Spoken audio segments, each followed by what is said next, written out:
Hello, my name is Mackenzie and I'm autistic, and this is my YouTube channel. We talk about a wide array of autistic topics on my channel. If you like my content, please like, subscribe, and share it. If you'd like to follow me on Facebook or Instagram, my link is below. Thank you for watching. So, today we're going to talk about cognitive empathy again. This is the part 2 video, and I'm just going to review over real fast what cognitive empathy is and how it's related to autism.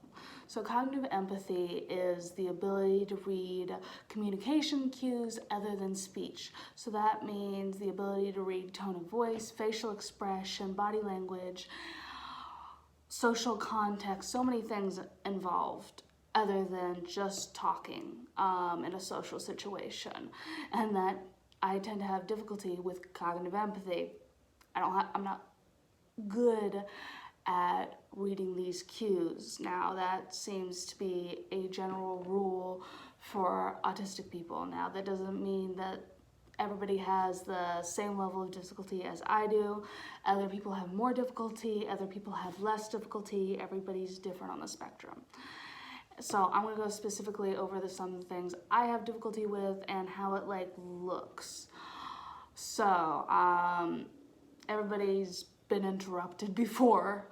I tend to be the one interrupting in conversations. It's not like I mean to. I just am not very good at telling when it's my turn to speak, because most of the cues given to say it's one's turn to speak, they're not speech. No one ever says it's your turn to talk unless maybe you're in a classroom or something and you're a child. So it tends to cause me some difficulties and I end up interrupting. It's not on purpose, but it happens quite frequently, especially with people that aren't my family. It happens more frequently because I'll hear a pause and I'll think it might be my turn to talk. So that's one example, and I mentioned my difficulty with telling it whether or not things are jokes or not in my prior video. Now, how do I compensate for this? So my cognitive empathy level, not great, and I can learn though. I want to definitely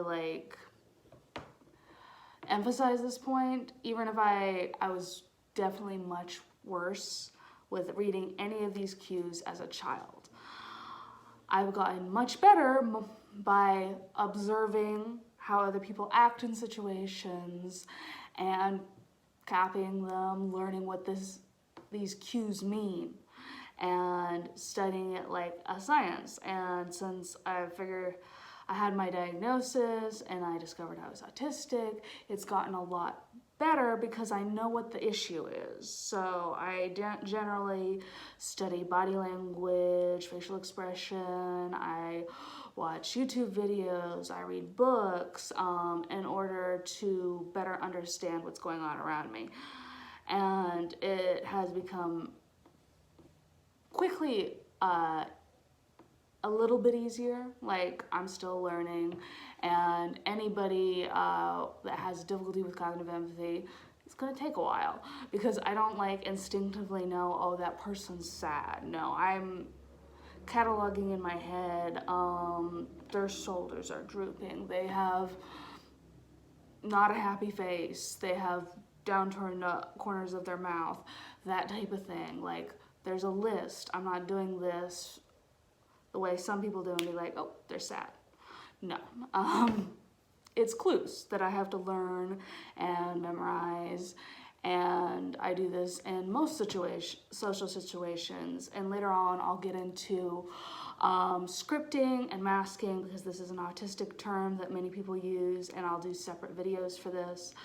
But I'm also using these cues in conversations. I'm using the body language. I'm using the smiling, the pretending I'm making eye contact. I'm really just looking right here I don't really like to do that.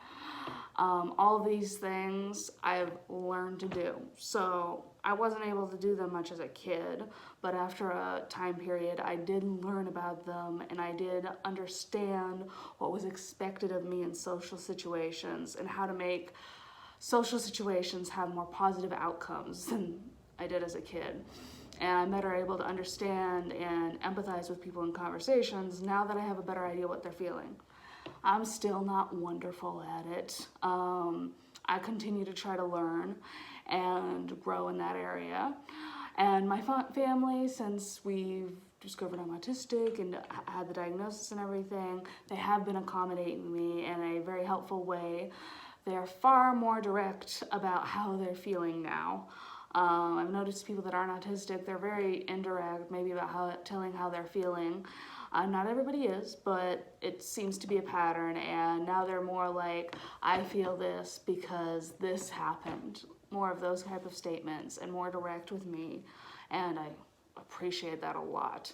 It makes communication between us much easier, and I'm able to have an actual empathetic reaction if I know what they're actually feeling and the little bits and details of the situation that most people communicate through these nonverbal cues or tone of voice, those type of things. It's easier to just directly tell me.